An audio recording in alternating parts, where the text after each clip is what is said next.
Popular outgoing Fujino is celebrated by her classmates for her funny comics in the class newspaper. One day, her teacher asked her to share the space with Kiyotaka, a truant recluse whose beautiful artwork sparks a competitive fervor in Fujino. What starts as jealousy transforms when Fujino realizes her shared passion for drawing. It comes from director Kiyotaka Oshiyama and is based on Tatsuki Fujimoto's one-shot web manga. I hope I said that somewhat correctly. That released back in July 2021. Connor, who joins me today, actually has it in physical form. There you go. It's backwards. But... And you can stream the 58 movie anime right over on Prime Video. I'm Ewan Graf, and I'm joined by Connor Brandenburg, who comes into this review having read the 143-page long manga and somewhat has a bit more of a familiarity with Fujimoto's other work. That includes Chainsaw Man, Fire Punch. I don't know if you've read any of those, but that's what he's done. And for me personally, I ended up relating an awful lot to some of the themes, especially in the first half of the film. In the second half, it loses me quite a bit, but we'll get into that. We'll give you a spoiler warning once we actually talk about like specific stuff. Having read the base material, is this a good adaptation? Yeah. So first off, like I really love the connection between this director and Fujimoto, the original author, because looking through like how this adaptation actually came into fruition, Fujimoto like actually had really close contact with this director, and this director like really wanted to make this, like it was a passion project of his. So he had animated a couple of the scenes in this movie by himself, including there's one where I think Fujino is like drawing, and like they show her drawing in different locations throughout like her like life at the time, and that entire sequence was animated by the director himself. That was like his like pitch basically. So a lot of this movie was just a passion project by this one guy. And then when Chainsaw Man came out, when that anime came out and got really popular, this production budget got a lot more. People came on to a lot of animators, stuff like that. So once this production became a little bit, it's not huge. Once this production became a bit bigger, it was able to become what it is and how accurate it is to the manga. Because having read it, even the way that it like uses comic strips and like panels and stuff like that in the actual visuals of it, there's a couple scenes where like the characters are just like hanging out, just like talking and having fun, and the way that it's edited, it has like panels from the comic just like on screen at certain moments, and it makes the pacing of each scene feel like the manga does, because you're able to like see different moments at the same time and able to like put contrast between the images. I think that it's really accurate. I was wondering, I wanted to ask you, having not read the manga or really known much about Fujimoto before watching this, what was your opinion on like the pacing of it? Because the manga is, despite it being 143 pages, it feels pretty short because a lot of the pages are just like no dialogue, just the images, and so you can kind of like go through it pretty quickly. But in the anime, they seem to have like added a bit more in between certain scenes. So I was wondering how you felt about the pacing of it. I know you mentioned that in the synopsis earlier, but yeah. I mean, yeah, it's 58 minutes long. I feel like it feels longer in a way that it's not longer as a movie. It does feel brief, but it gives you enough substance because it doesn't really drag out anything that couldn't be told in a really quick montage. But because it's animated and drawn so like skillfully that you can feel a sentiment even if it's just on screen for a couple of seconds, it kind of feels complete while still being short, which to me is like, especially as we get more and more content, it's like that's something commendable when you can communicate something really effectively without like reducing it back, like and taking something away.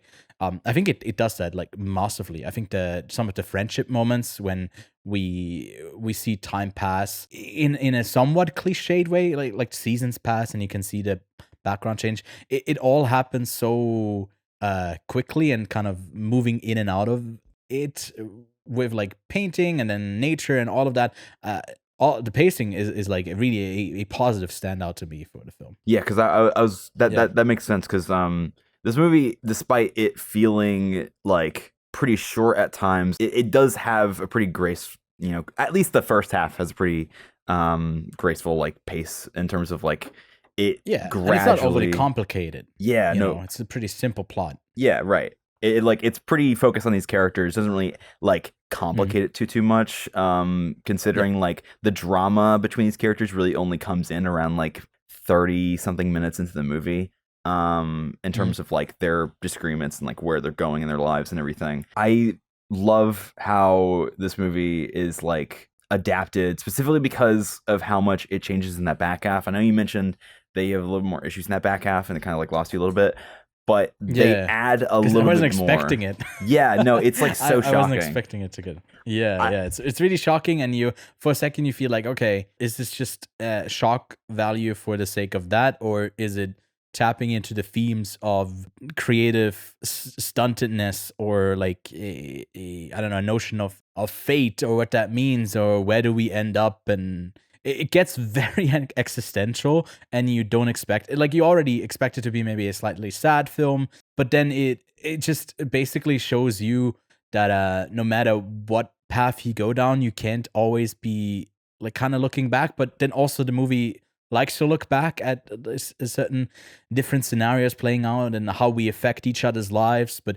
I think that our lead character here is an interesting one because she's so early on in the first scene bound to that adoration, like compliments that she gets for her work, others seeing the value in her work. And as soon as she feels like that is slipping away, her interest is also waning. So it's also a thing about her to learn to find that somewhere in her work. But then it shows that you can have success and you can have a long running series, but the day-to-day work isn't something that's super fulfilling to you as well. So it's not like in any sort of way making this creative process of drawing manga like romanticizing it. But also I feel like even though it is an extreme route this movie takes, and we can talk about spoilers, I guess we can mention those soon, but it also doesn't feel like it's doing the sadness part of the melodrama parts of this too much. It finds that nice balance where it's like ultimately really emotionally engaging without like taking you out by any big swings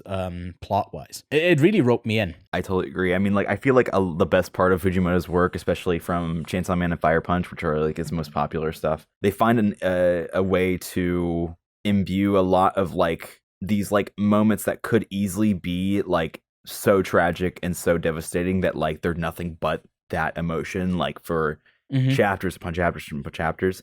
But he's able to mix in like different emotions and like genres with these emotions, and like I feel like with look back it's his most straightforward work. Like it's like there's no like fantasy element or anything like that. Even in his the one he made, the one shot he made after Look Back, still has like some fantasy elements in it. Well, not too much, but a little enough to where this is his most basic work. Not basic in terms of themes or anything like that, but it's just focused on these characters and their lives and how their relationship with art develops throughout their lives. And I agree with you on how it portrays like the lifestyle of like an artist and specifically like a mangaka, because Fujimoto based this a lot on his own life.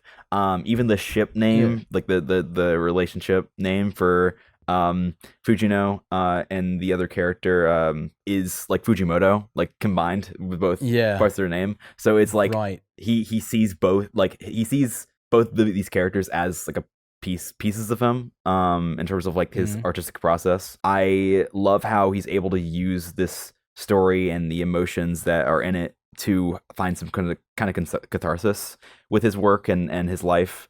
Obviously it's not based on any true events, considering like how that ending like happens and where it goes, but it definitely is based on some sort of like real tragic feelings, and uses those in a way where it kind of becomes melodramatic, but in a way that works for me. Maybe we can give a spoiler warning. We both obviously recommend this one. It's not for, I feel like like being on spot number 51 on Letterboxd, I feel like is because there's a lot of really passionate anime fans, and I've seen the first season of Chainsaw Man as well. I think that was like super well done. Obviously, a lot of big budget behind it, and crazy how it goes. It goes out there for like the action and stuff in that. It's also like pretty weird. That balances it still well. That part where you're like, oh, there's been a like spoilers here, an axe murderer in an art school, and turns out that Kiyotaka has been killed, but we don't get to see that. We see it from the reaction that Fujino has to it, dropping her phone. And then it goes into that direction of basically like splitting up, right, a potential other timeline when they don't interact as much. And I think what is beautiful about that is that she ends up in the same place regardless. Then to me, that part of it where she has this over the top adoration for her in this like very Japanese senpai, like I adore someone who's my I don't know, in some way I see superior or like is higher up or older. That to me was like a bit borderline. It's just very Japanese and how over the top that is, but I understand it. But then like to kind of twist that like by them not working together, it's actually Fujino who ends up not pursuing her work to continue to be a manga artist. And I think it's just like gives us a nice insight, not too early into the film to have it as like a catalyst of just it's all about the sadness of like one character passing away, but it's more about their friendship and what they shared and what they've taken from each other and how they've actually added value to each other's lives. And I found it really beautiful. I found it quite moving, and obviously it can be very grinding to try and be creative when you feel a certain level of competitiveness. And it's also like what they choose the motivation for like the killer to be.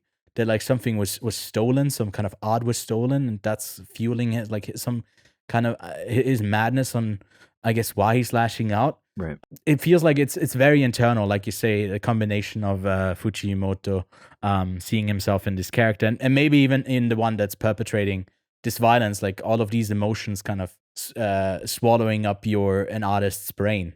I like the second half. I just wasn't ready for it. Yeah.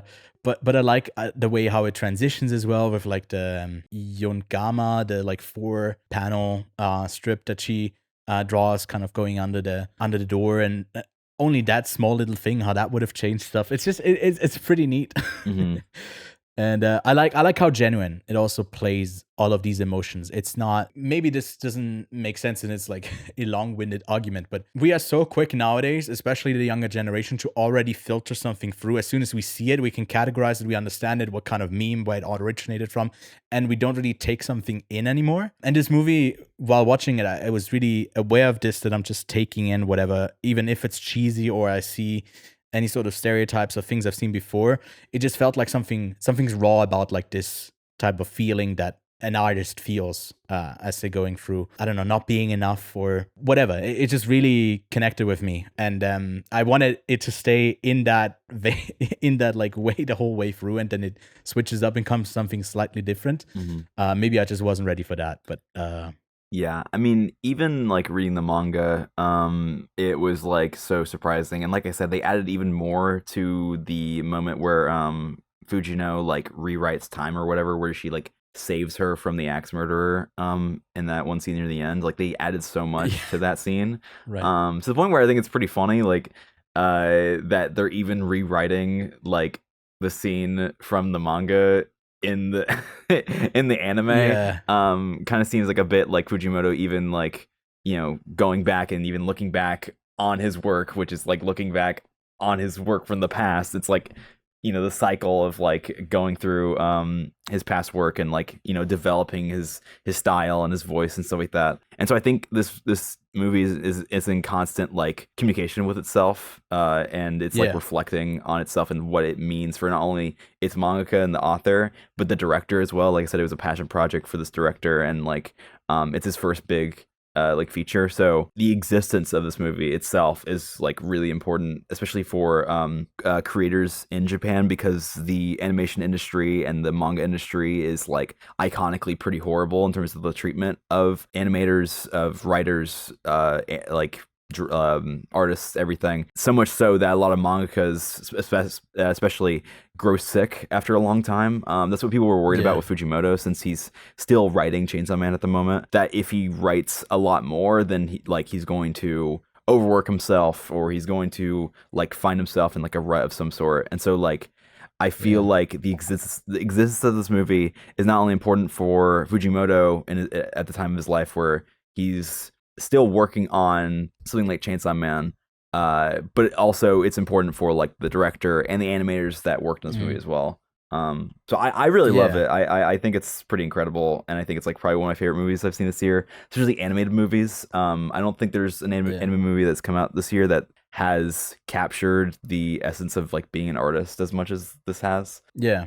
Not even just being an Yeah. artist, but like being a, being a lover of art. That's why like I related to it as well. It feels like you I don't know, you can't it's something universal about once you have something that you feel good about, especially if you're young, and then someone comes along who does that better than you, or you really are gloating in the sunshine, that you're getting for a brief moment, but then when you're out of it, like what is left to feel for you? And I think that depiction of when she stops drawing for like half a year and how positive that is in other stuff she's doing, it really is a reflection of I'm aware this is not healthy for me, but I need to create. And yeah, that's kind of a stigma that's out there for the standard for anyone who does manga in Japan. Obviously, that's sort of grind. But if it were maybe a more like American story, when it's more about like the grind and that pays off ultimately, it shows you the nuances of what creating, what sacrifice you have to make if you end up creating art with yourself.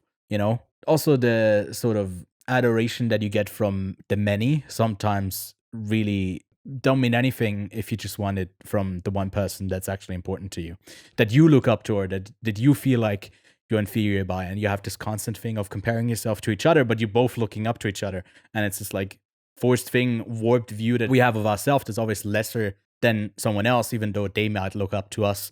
It's got so much in there that you can read into it. That's definitely clear on the page and drawn. And yeah, I mean, like the whole way through, I was asking, like, what do we make art for? Do we make it for ourselves? Do we make it for the love of it?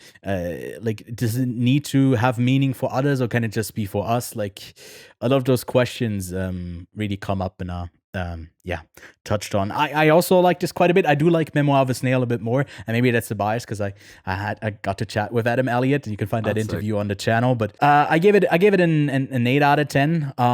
Yeah, I mean, definitely recommend it, right, to both of us. Yeah, I would recommend it so much, especially if you're a fan of like anime from like Fujimoto, like Chainsaw Man, which is like I love Chainsaw Man. I think especially the manga is like really incredible. And so if you love Fujimoto, or if you're even like not into anime or anything like that, I think this movie is still like, pretty accessible. It's an easy way to get into it. Yeah, it's not like too weird or anything where you would be put off with certain things that you maybe stereotypes that you'd expect from an anime story. It's pretty mature.